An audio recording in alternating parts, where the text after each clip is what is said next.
Et c'est pourquoi nous voulons te rendre toute la gloire, Seigneur.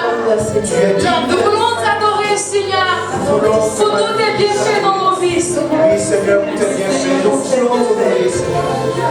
Gloire à toi, Seigneur.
Nous voulons t'adorer, Seigneur, pour tous tes bienfaits dans nos vies, Seigneur. Oui, Seigneur, pour tes bienfaits, nous voulons t'adorer, Seigneur. Gloire à toi, Seigneur. Tu as dit d'être acclamé, et je t'invite à acclamer Jésus.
Ton DG, c'est de ton entreprise. C'est vrai que tu es un haut cadre ceci, un dit un tel et cela. Tu es un étudiant et donc tu es un grand type en devenir. Mais souviens-toi que lui, le roi David, alors qu'il était charmant, alors qu'il était grandement vêtu, il s'est levé et puis il a dansé. Parce qu'il savait que c'est avec Jésus seul qu'il pouvait avoir la gloire. C'est avec Jésus seul qu'il pouvait développer. C'est avec Jésus seul qu'il pouvait avoir le succès. Alléluia.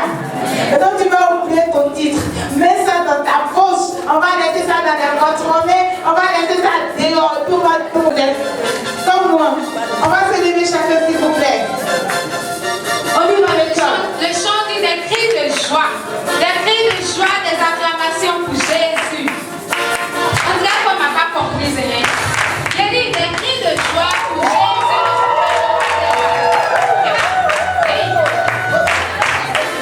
Des cris de joie.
bien, car tu es notre bien.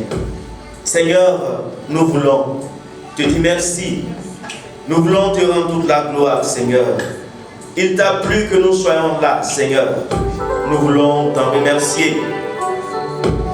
Nous voulons te louer. Nous voulons reconnaître, Seigneur, tout est offert. Nous reconnaissons, Seigneur, ta grandeur. Nous reconnaissons tout ce que tu as accompli dans le secret pour nous, Seigneur, pour le bien de l'humanité. Alléluia. Alléluia. Amen. Alléluia. Amen. Est-ce qu'on peut acclamer le Seigneur?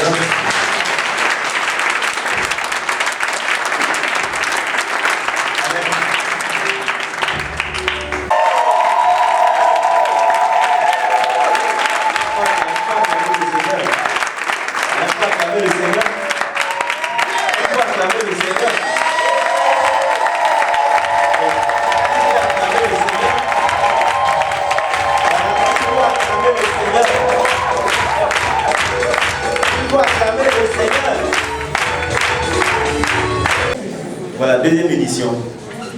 Il y aura une multitude d'éditions, si Dieu le veut. Pourquoi lui dit ça?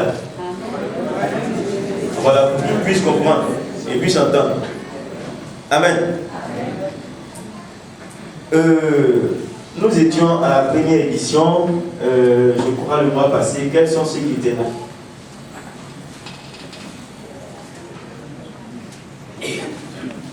Qui n'était pas là? Première édition. Ouh. Amen. C'est que la première édition était bonne. Si la deuxième édition il y a beaucoup de personnes, c'est que la première édition était bonne. Amen. Amen. Alors je vais vous situer un peu. Ceux qui étaient déjà là à la première édition savent déjà. Voilà le contexte qui nous rassemble. Là, je suis avec Jean Darius Paloma, pour tous ceux qui ne me connaissent pas. Jean Darius Paloma, pour tous ceux qui ne me connaissent pas. Membre de la communauté des enfants de Padre Pio. Amen. Vicaire à la cathédrale. Vicaire à la cathédrale Saint-Jean-Baptiste de Gorogo. Amen. Qui ne me connaît pas? Donc, je suis un inconnu. Je suis un inconnu à Gorogo. Amen. Voilà. Donc, si tu peux, tu écris mon nom. Jean Darius Paloma. Voilà, si tu me vois dans la rue, tu peux me dire bonsoir mon frère. Pour 16 à lancer comme ça. À Rome, le 22 mars 2009. C'est pas la conférence qui commence comme ça. Hein. C'est pour vous situer le contexte, le contexte dans lequel nous nous trouvons. Afrique, lève-toi et mets-toi en marche pour construire un lendemain meilleur. C'est le pape Benoît XVI, le 22 mars 2009, à Rome, qui disait cela. Il appelle à la liberté les Africains pour construire leur avenir. Chers frères et sœurs, cette phrase m'a beaucoup marqué. Étudions les tirs du pape, les papes qui passent. Le pape Benoît XVI dit: Afrique, lève-toi pour construire un lendemain meilleur. Nous pensons et nous croyons que pour construire, développer l'Afrique, développer le monde, développer Korogo, développer ta famille, développer ma famille. Après réflexion, nous pensons et nous croyons qu'il y a d'abord un développement préalable. Amen.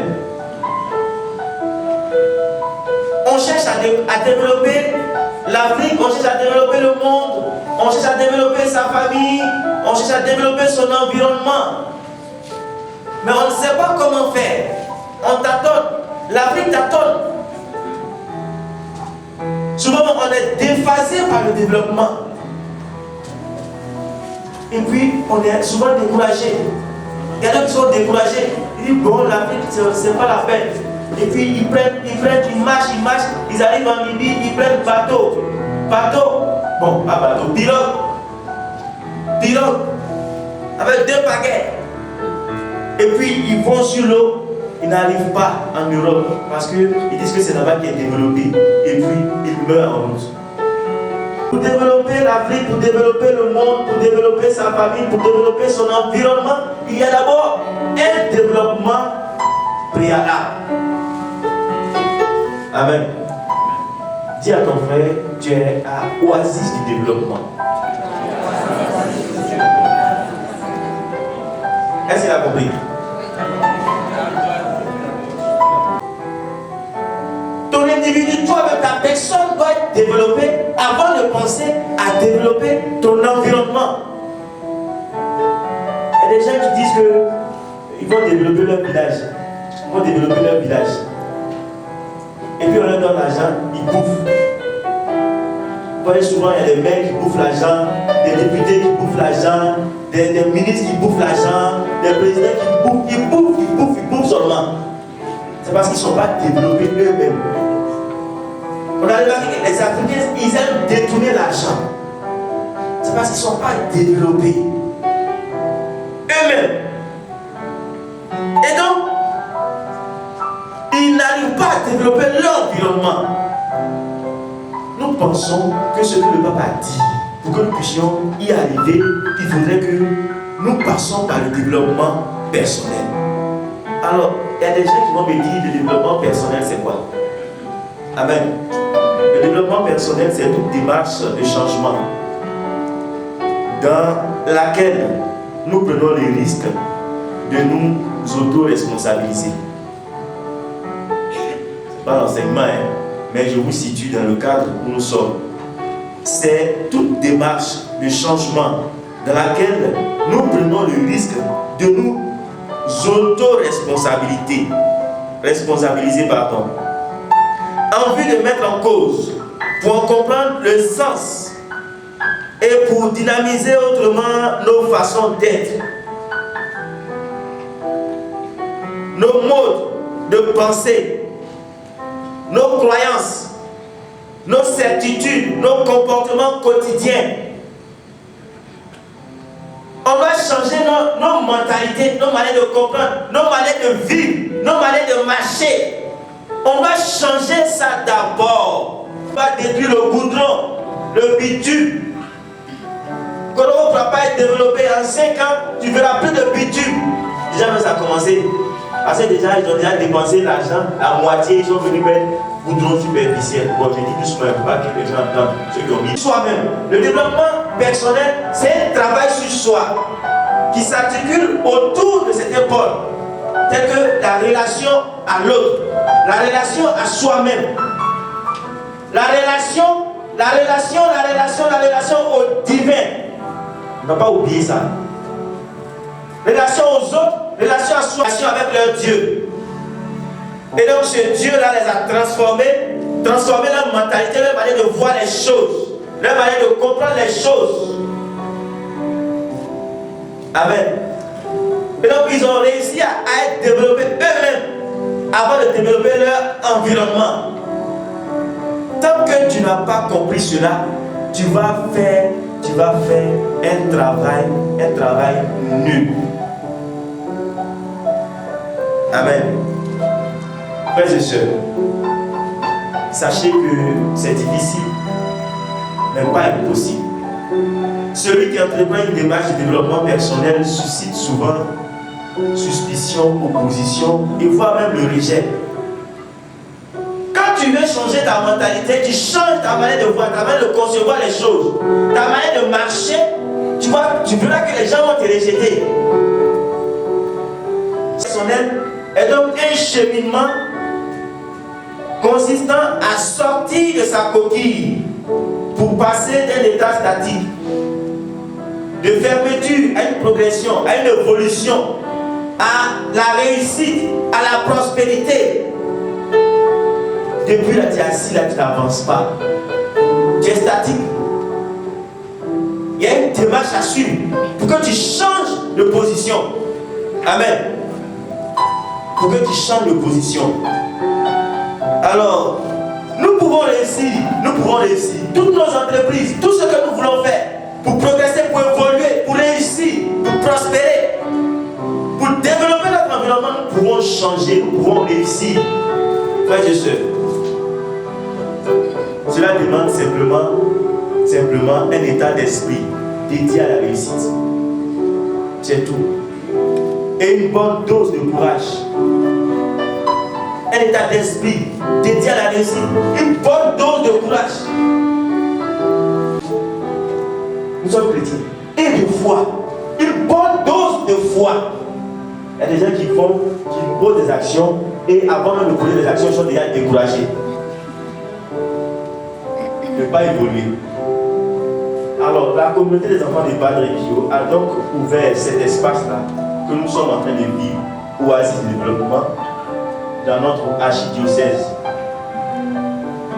pour révéler les vraies méthodes spirituelles. L'homme cherche à cacher cet aspect. Ils pensent qu'ils sont développés sans le Christ. Or, ils sont développés avec le Christ. Et maintenant, ils veulent nous cacher cela. Ils rejettent le Christ. Ils sont développés avec le Christ. Oasis de développement, c'est une école de formation au développement personnel et collectif, simplement. C'est une école de motivation. Cette école se tient déjà tous les mois. Amen. Amen.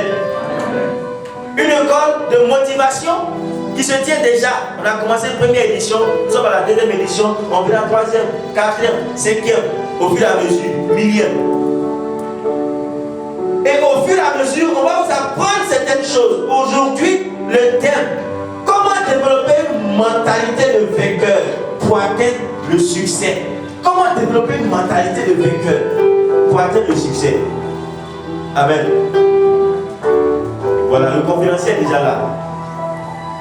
Moi, je ne suis pas le conférencier, je suis venu vous situer. Alors, dis-lui, dépose ce qui est dans tes mains. Apparemment, vous ne vous posez pas, parce que dans vos mains, c'est un peu chargé. Alors maintenant, dis-lui, je vais te montrer comment on acclame Dieu.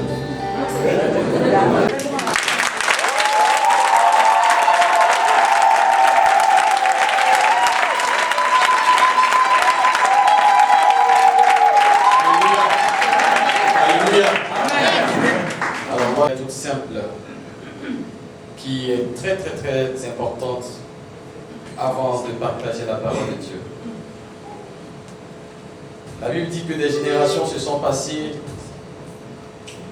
et à l'époque de la Vierge Marie, c'est à elle seule que Dieu a fait la grâce de porter sa parole en son sein. Il n'est pas donné à tous d'entendre la parole de Dieu, il n'est pas donné encore à tous de la comprendre. C'est pourquoi il est arrivé des temps, comme à l'époque du prêtre Élie, où la parole de Dieu se faisait rare. Il est arrivé des moments où la parole de Dieu était proclamée en des messages mystérieux, disons en des paraboles, que tous ne peuvent pas comprendre. Mais aujourd'hui, par la pure grâce de la mort de la résurrection de Jésus-Christ, et lorsque le rideau du temple s'est déchiré, Dieu a uni la terre à sa parole. Et s'est accomplie cette prophétie où la parole de Dieu doit s'inscrire dans le cœur de chaque enfant de Dieu. Pendant que tu as les yeux fermés et la tête baissée. Dis Seigneur, je te présente mon cœur comme un livre, comme un cahier. Inscris ta parole dans mon cœur, qu'elle demeure dans ma pensée. Je suis là, en ce lieu, appelé Oasis du développement, afin de rencontrer le développement dans ma vie. Et il ne peut y avoir le développement dans ma vie sans ta parole, sans l'inscription de ton Père en moi. Et comme le dit quelqu'un, dis seulement un mot et je serai développé.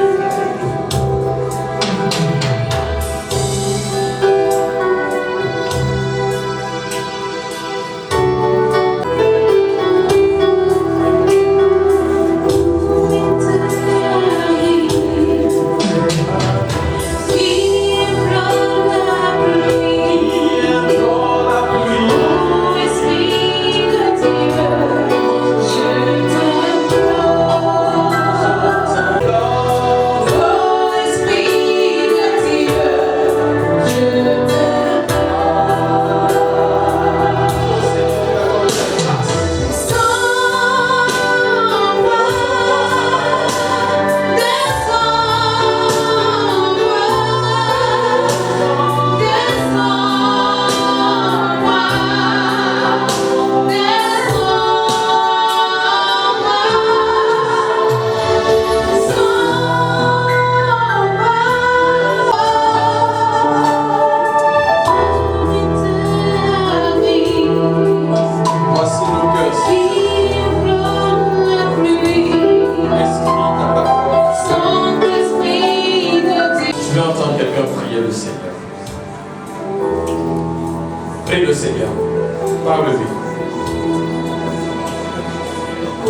nous fait grâce ce soir.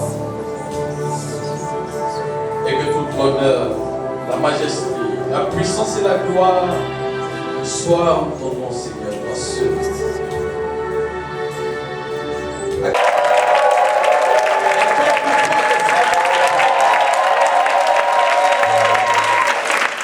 Alléluia. Avant que tu ne t'asseyes, dis à ton frère, tu as l'habitude de prier. Dis-lui cela. Mais ce soir, ta prière sera différente. Parce que tu entends quelque chose. Alléluia. Assieds-toi s'il te plaît. Il dit ceci. Vous savez, ce qui fait la différence entre nous les hommes, c'est un seul élément à mon avis. Amen. À mon avis, c'est un seul élément. On peut tous avoir le même nez, le même teint, la même connaissance, la même forme, la même taille. Mais il y a un seul élément qui fait la différence entre nous les hommes. Alléluia. Ce seul élément, tu sais c'est quoi? Dis à ton frère, c'est l'esprit. On n'aura jamais le même esprit. Parce que chaque être a reçu une part particulière qui fait de lui un être différent. Et cette part particulière, c'est l'esprit. Et donc ce soir, pendant que je serai en train de te parler, touche-toi même ta poitrine. Et dis à ton esprit, dis mon esprit. La sœur est revenue pour comme encore ajouter un grain de sel dans ma présentation, au-delà de mon titre d'être responsable des missions au niveau de la communauté.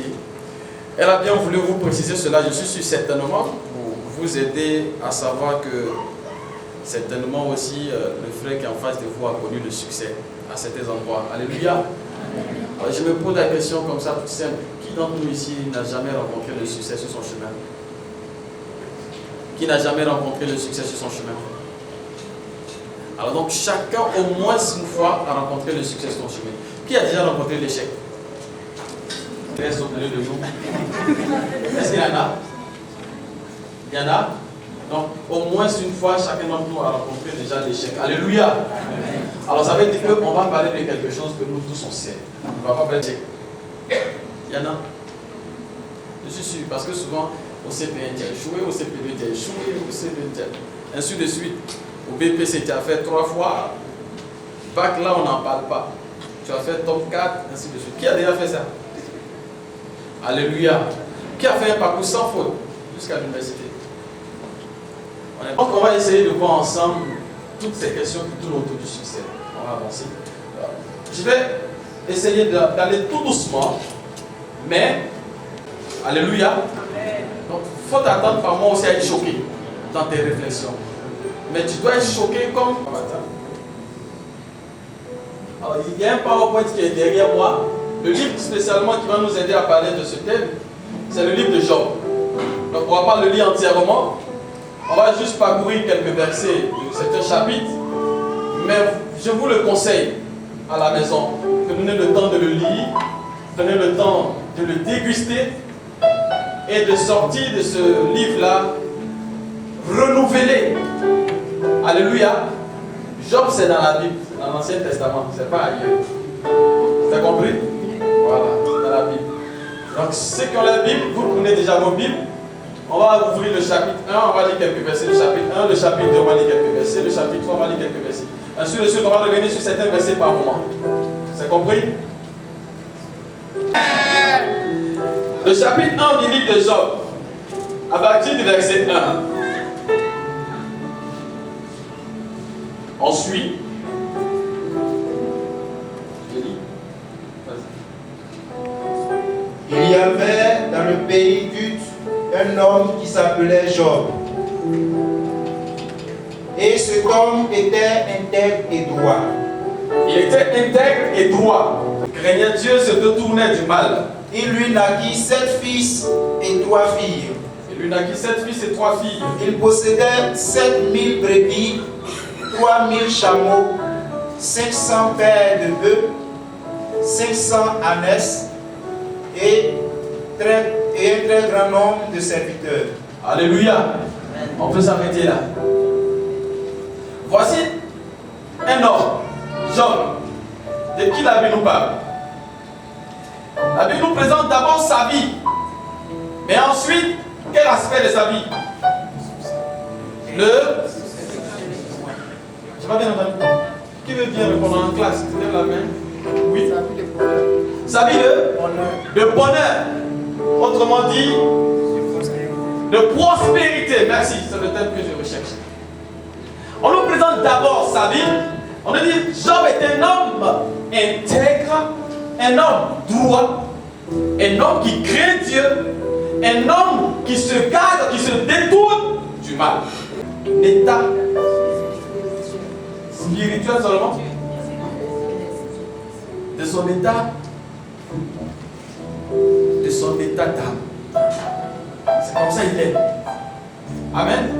Et par la suite, on nous montre la prospérité de Job. Donc voici deux choix. Je vous pose la question avant qu'on aille plus loin. Alors, je considère que la première description de Job est un échec. Vous êtes d'accord avec moi? Non. Est-ce que c'est un échec? Non. Donc c'était un succès. La deuxième état de Job, je considère également que c'est un échec. Vous êtes d'accord? C'est quoi? Alors donc on a deux tableaux de succès. Lequel de ces succès choisirez-vous? Si Dieu vient tout de suite et vous dit lequel de ces succès allez-vous choisir? Oui, ma soeur. Tu vas prendre le premier. Tu laisses le deuxième. C'est bien. Quelqu'un d'autre? Oui. Toi tu prends le deuxième, tu laisses le premier. Voilà. Ça aussi c'est un choix. Dis à ton frère, la vie c'est un choix. Alléluia. Elle allait nous répondre. On l'avait lui-même, il est Maximilien aussi. Je ne le vois plus. Il est peut-être à d'autres affaires. Alors, Saint Maximilien Kolbe, qu'est-ce que vous savez de lui? Vous ne le connaissez pas. Alors, il va atteindre la sainteté sans mourir martyr. Elle me demande de faire un choix. Vous savez ce qu'il a fait? Il prend les deux. Il prend les deux. Amen. Alors moi, à votre place, j'allais choisir les deux. Parce que j'ai l'impression que ici, vous ne voulez pas oser choisir. Donc, permettez-moi de choisir à votre place. Et par la suite, je vais vous montrer pourquoi j'ai fait le bon choix. Amen. Vous savez, souvent, nous les hommes, on se trompe. Mon ami, ta lumière là m'est fatiguée. C'est ça que moi, il y a des lunettes. Vie de l'âme, bon, ça suffit.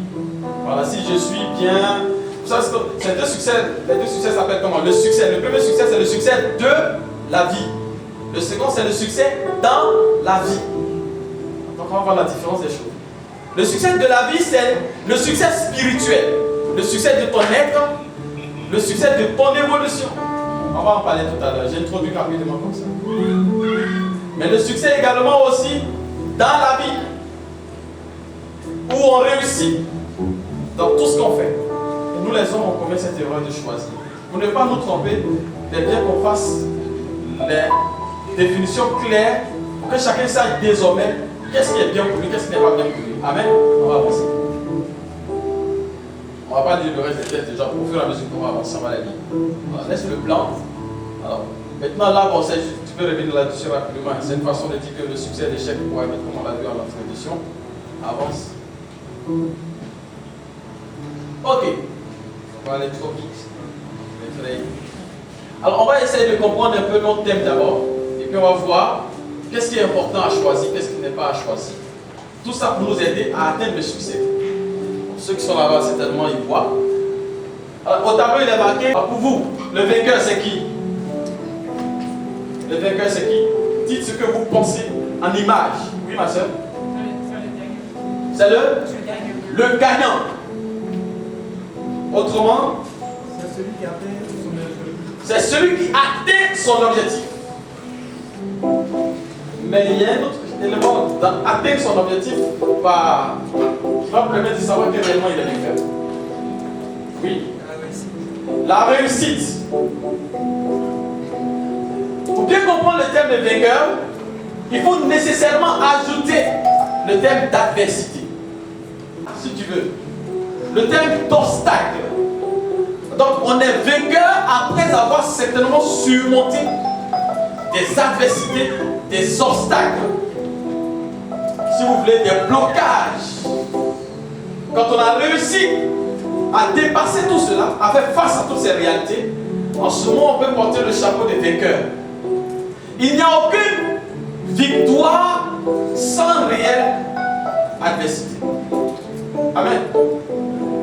Il ne peut pas avoir de victoire s'il n'y a pas de, si tu veux, de conflit ou bien il n'y a pas de concurrence, il n'y a pas d'opposition. Est-ce que tu peux t'arrêter toi seul pour dire j'ai gagné la Coupe d'Afrique? C'est pas possible.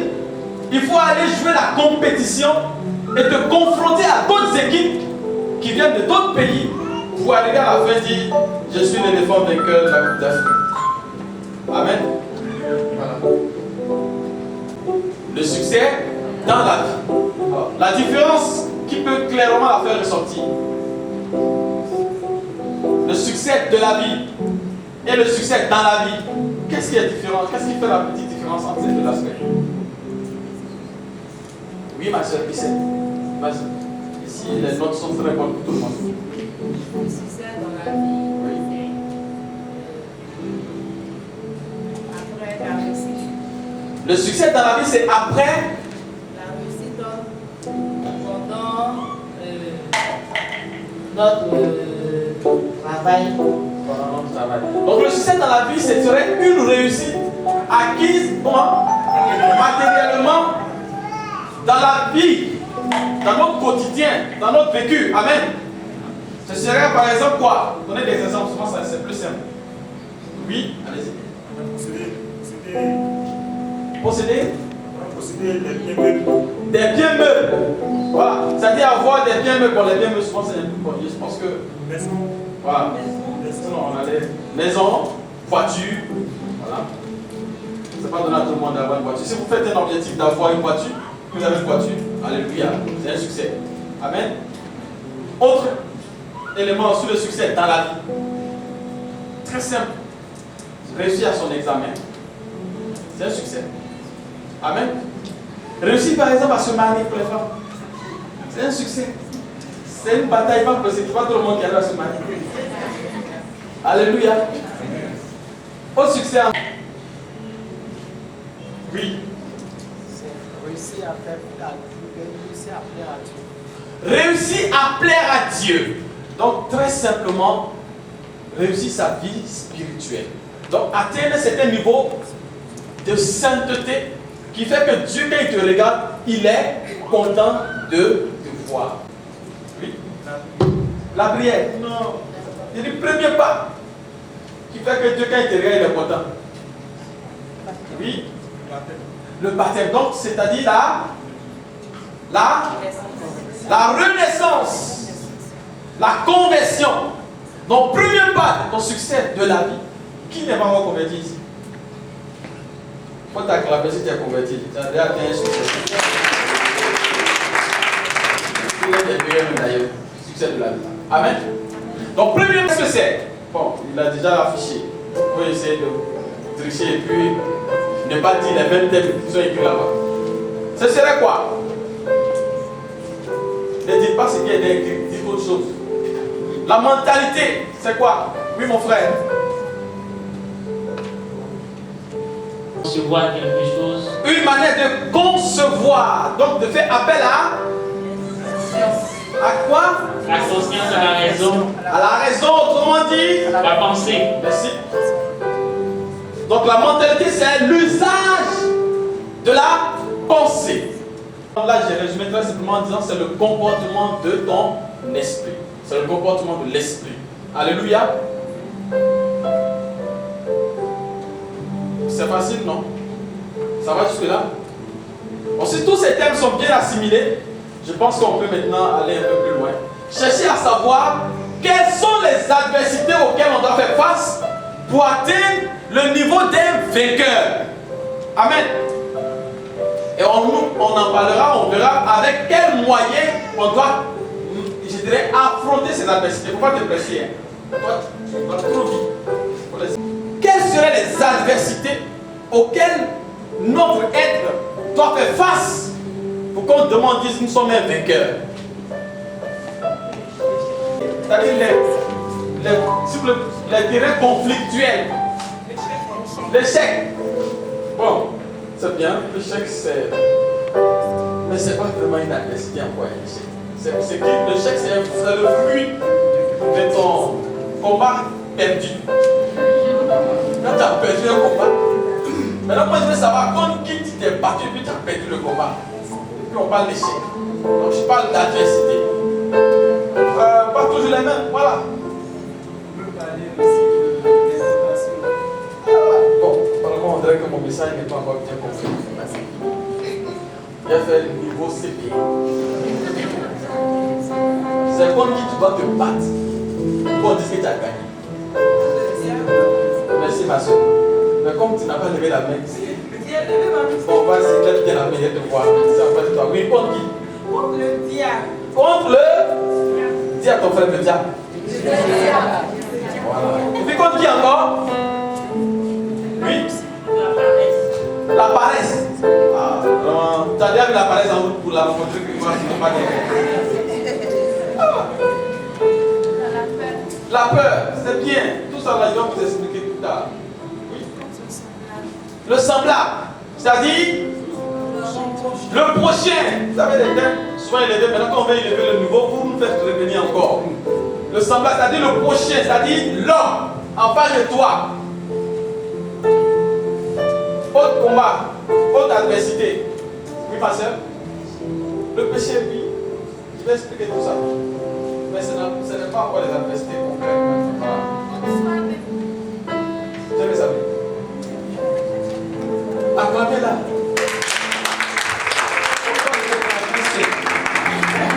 Je vais pousser. Contre soi-même. Amen. On va commencer par là. C'est ce que j'attendais.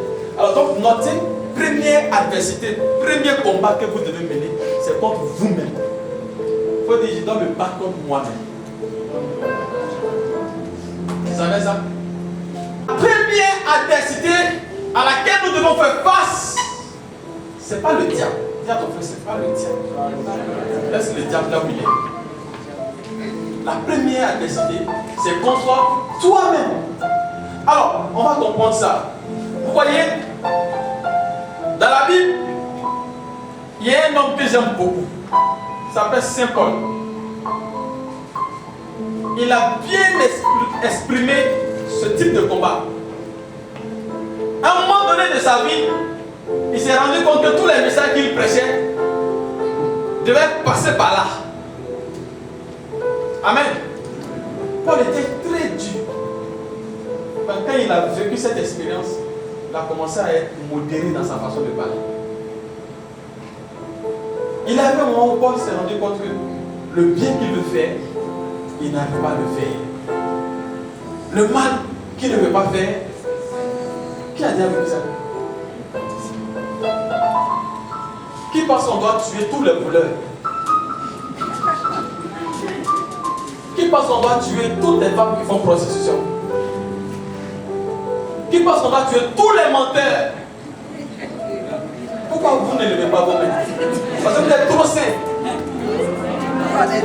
Ah, parce qu'on est dedans tous. Alléluia. Parce que si on commence à tuer tous les voleurs, c'est sûr que quelque part on va que nous voir quelque chose. Alléluia. Alors vous êtes en train de citer la peur, vous êtes en train de citer les tentations, vous êtes en train de citer quoi encore? La paresse, tout ça. Vous savez, le corps de l'homme est régi dans un dispositif qu'il vous faut savoir. C'est quoi le Seigneur disait dans Osée 4:6? On peut périr faute de connaissance. Quand tu n'as pas la connaissance de qui tu es, alors tu ne sauras pas réellement ce qu'il faut faire. Alors que la meilleure stratégie de combat que le monde nous a enseigné aujourd'hui, c'est la stratégie de l'information sur l'armement de l'autre. Donc la stratégie de savoir qui est en face de moi. Et Jésus lui-même disait, c'est vraiment, permettez-moi le terme, c'est vraiment idiot pour un roi de se lever et de dire je m'en vais me battre contre tel royaume sans savoir réellement quelle est la puissance de frappe de ce roi. Et est-ce que moi j'ai les moyens nécessaires pour arriver à battre ce roi? Amen. Donc c'est ce qui fait qu'aujourd'hui il y a un système d'espionnage qui s'est développé développer et qui continue de se perfectionner. Donc ne soyez pas surpris quand vous entendez que vos portables sont sur écoute. Et puis il y a des gens qui pensent que c'est faux. Ils se disent non, comment on peut écouter tout le monde entier. Aïe. Ça, même les hommes les plus secrets sont écoutés, sont filmés dans leur champ. Donc imaginez que vous voulez vous battre contre votre propre corps et que vous n'avez aucun film de votre corps. Vous n'avez aucune connaissance sur votre corps. Vous ne savez rien de vous-même. Amen. Est-ce que vous allez gagner la bataille? Qui connaît son être? Qui se connaît? Ah, c'est pas sûr de bien lever la main. C'est ça. Et donc, le premier travail à faire, ce serait de vous connaître. Je vais vous aider brièvement. Aucun glaive à deux tranchants. Elle pénètre jusqu'au point de division de l'âme et de l'esprit, des articulations et des moelles. Elle peut juger les sentiments et les pensées du cœur. Alléluia. Ce qui veut nous enseigner ici, c'est que notre être n'est pas seul. C'est pas un corps seul comme ça. Donc nous sommes dans une triple dimension. Nous avons un corps, nous avons une âme et nous avons un esprit. On peut toucher. Et quand on dit enveloppe physique, c'est tout ce que même les microscopes peuvent voir. Donc les lipides, les glucides, les protéines, les vitamines, tout ce qui te constitue, cheveux, tout ce que tu veux de physique. Qui connaît bien son corps physique? Il y a des gens qui ne connaissent même pas leur corps physique. Ils ne savent pas s'ils sont gros ou bien ils sont comme moi. Il faut savoir si ton bras est long ou court. Oh God. Je crois que je ne peux pas soulever. Si tu me mets en face de ces poids, je vais les regarder et puis je vais dire mon frère, il faut appeler le béni Jean-Marie. Lui, il est plus en forme que moi, je suis sûr que ça arrive. Mais si c'est moi-même, ah, ça je plains. Mais les gens, ils savent qu'ils ne peuvent pas, et puis ils se mettent sur leur tête. Au bout de 2 pas, ils sont bloqués, ça. Bon ou mauvais, ça relève de l'âme. La peur, ça relève de l'âme. Les sentiments de joie, de tristesse, ça relève de l'âme. Amen. Et il y a cette loge maintenant qu'on appelle l'esprit, qui fait cette particularité en nous, cette troisième dimension. Et c'est cette partie-là qui est en contact avec Dieu. C'est cette partie qui est reliée à Dieu. Donc cette partie nous pousse à comprendre les plans de Dieu, à pouvoir observer la volonté de Dieu, à pouvoir rentrer dans le chemin de Dieu. C'est cette partie-là aussi qui nous met en communication avec Dieu. Quand quelqu'un vous dit, il est en train de vous donner une révélation, je prends juste l'exemple dans le charismatique, la révélation telle que la parole et connaissance. Il est en train de vous dire, ce n'est pas par son corps, ce n'est pas par son âme qu'il reçoit cette information divine. Amen. Vous avez déjà vécu ça? Au cours d'une prière où quelqu'un dit sur votre vie quelque chose de très clair. Et puis vous vous demandez, mais comment il sait ça? Il n'a aucune information corporelle. Il n'a aucune information qui lui vient de l'âme. C'est pas parce qu'il dit, même si moi-même je m'arrête ici et dis, Seigneur, je désire dire quelque chose sur ma soeur qui est là. Je peux désirer autant de fois que je veux. Mais tant que l'esprit ne rentre pas en contact avec Dieu, dans ce qu'on appelle l'intuition, la communion spirituelle, que Dieu me dise, voici ça, je ne pourrais pas le dire. Dimension en nous a un fonctionnement complexe qu'il faut découvrir. Et ça, si vous voulez vraiment atteindre le développement, parce que toutes ces dimensions étaient là, elles ont déjà été touchées depuis le spirituel. Mais vous verrez que souvent des comportements se dégagent à partir de l'éducation. Amen. Les comportements sont inculqués déjà depuis l'éducation. Et quand vous faites ce bilan, il vous permet de voir vos limites, de voir vos forces, de voir ce que vous pouvez parfaire en vous. Amen. Et vous tombez en même temps en extase devant certaines dispositions que Dieu a mises en vous, qui étaient là silencieuses. ou bien certains même que vous avez étouffés, et il vous semble que vous ne les avez plus. Mais quand vous faites ces exercices, vous les mettez toutes ces dispositions-là encore en mouvement pour que la gloire de Dieu s'exprime dans votre vie. Alléluia. Bon, on va pas trop s'adapter sur ça. Et quand on dit le monde, tu peux mettre pour que les gens puissent en même temps suivre, comme le temps avance. Quand on dit le monde, c'est à différents niveaux. On parle du monde végétal, du monde animal, du monde minéral et du monde humain. Nous les hommes ne sommes pas des animaux. Alors en fait clair ici, ce n'est pas la science. Ici c'est Dieu. Nous ne sommes pas des animaux. Amen. Et pour bien saisir dans le monde, il y a bien les principes, les lois, tout ce que vous pouvez savoir comme règles. Et ce que vous devriez savoir sur le monde. Donc un chrétien qui veut atteindre le développement, un chrétien qui veut atteindre le succès et qui néglige des connaissances naturelles, qui ne sait pas à quel moment il va pleuvoir, à quel moment on sera dans l'harmattan, je vous assure, son succès dans la vie, qui serait peut-être sa plantation de coton, serait un échec. Amen. Vrai ou faux? Si vous ne savez pas à quel moment le soleil se lève et se couche, vous n'allez pas toujours faire de bonnes affaires.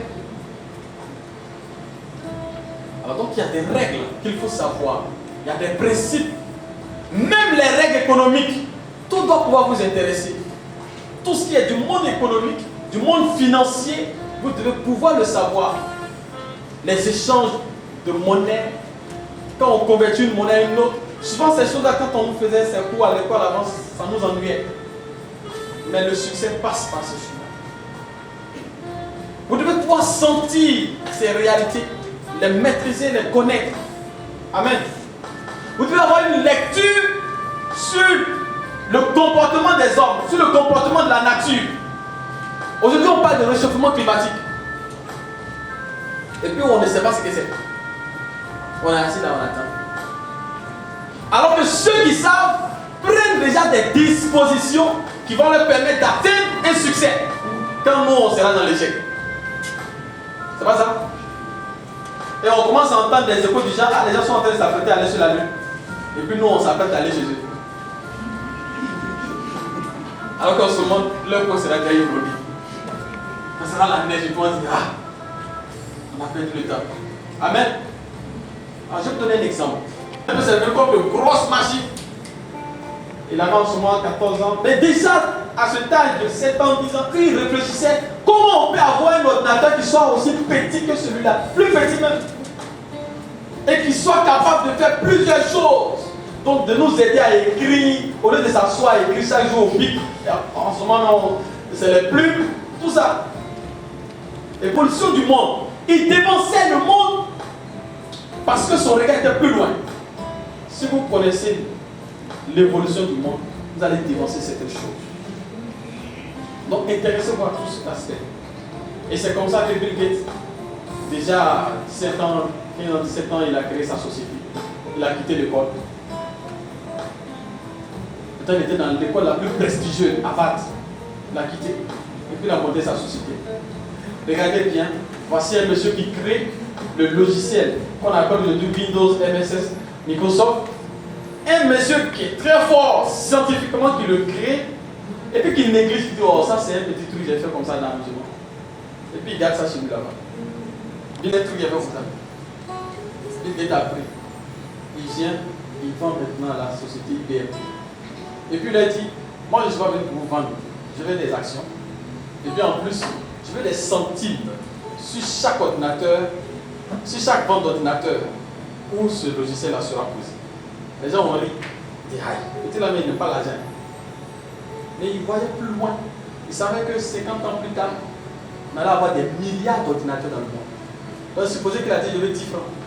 Si ça vous allez rire, ça fait quoi 10 francs? Vous prenez 10 francs, multipliez par 50 milliards d'ordinateurs. Ça vous fait combien? Ça vous fait combien? Ce qui fait de lui l'homme le plus riche du monde. Amen. Donc il faut par moments s'intéresser à tout ce contexte. Aujourd'hui, souvent, ça nous donne l'impression qu'il n'y a plus rien à créer encore, que tout existe déjà. C'est faux. Et comme le disait le Père, les plans veulent nous faire croire qu'il n'y a rien de bon qui peut sortir encore de nous ici. On ne peut rien inventer, on ne peut rien créer de nouveau, de spécial. On ne peut que juste accompagner ce qu'ils ont fait. C'est pas possible. Quelqu'un peut s'asseoir en Afrique ici et dire, moi je crée une machine. Si tu veux aller à Abidjan, il n'y a pas embouteillage. Tu prends le net, tu appuies un bouton, tu es à Abidjan. Vous pouvez faire ça. Vous pouvez attendre que les plans créent là-bas. Ça fait fiction. Ça ne fait pas fiction. Ah, mais c'est comme ça les plans ils regardent et puis ça fait fiction dans leur tête. Et puis ils commencent à réfléchir comment ils vont faire pour réaliser ça. Pardon, Jacob. Et il arrive dans un lieu où il veut passer la nuit. Quelqu'un vient se battre avec lui. Amen. Il se bat avec la personne jusqu'au matin. À un moment donné, c'est lui qui prend le dessus. Dis à ton frère, je prends le dessus. Mais attention, le combat n'est pas encore terminé. Son conseil des ministres, quand vous allez lire, vous allez voir, Satan est calé. C'est-à-dire que Satan a une poste ministérielle chez Dieu. Vous ne saviez pas ça? Satan est un compagnon de Dieu, un collaborateur de Dieu. Ça vous trouble, mais c'est bon. Ça vous avertit que vous ne devez pas jouer avec Satan. Si vous voulez faire face à Satan, vous devez savoir qu'il a son président. Et puis que les choses doivent passer par le président et non par vous-même directement. Parce qu'on voit des gens qui menacent Satan. Satan, tu es qui? Passe ici. Non, il y a des principes chez Dieu. Amen. Il y a des principes chez Dieu. On ne s'attaque pas aux choses comme ça. Donc pendant le conseil, Satan est là. Et puis Satan accuse. Il dit, Seigneur, Job là, c'est parce que tu le protèges. Amen. Est-ce que quelqu'un a défendu Job? Est-ce que quelqu'un a défendu Job? Est-ce que quelqu'un est venu pour dire Job, non, Seigneur, ce que Satan dit là, c'est pas vrai? Est-ce que vous avez vu un avocat de Job en ce moment-là? Amen. Donc il te faut un avocat spirituel dans le royaume des cieux. C'est ça ton frère? Donc j'ai appelé ça les coups d'eau pour atteindre le succès. Amen. Et le premier coup d'eau que je vous conseille, c'est l'intégrité, la fermeté, la droiture.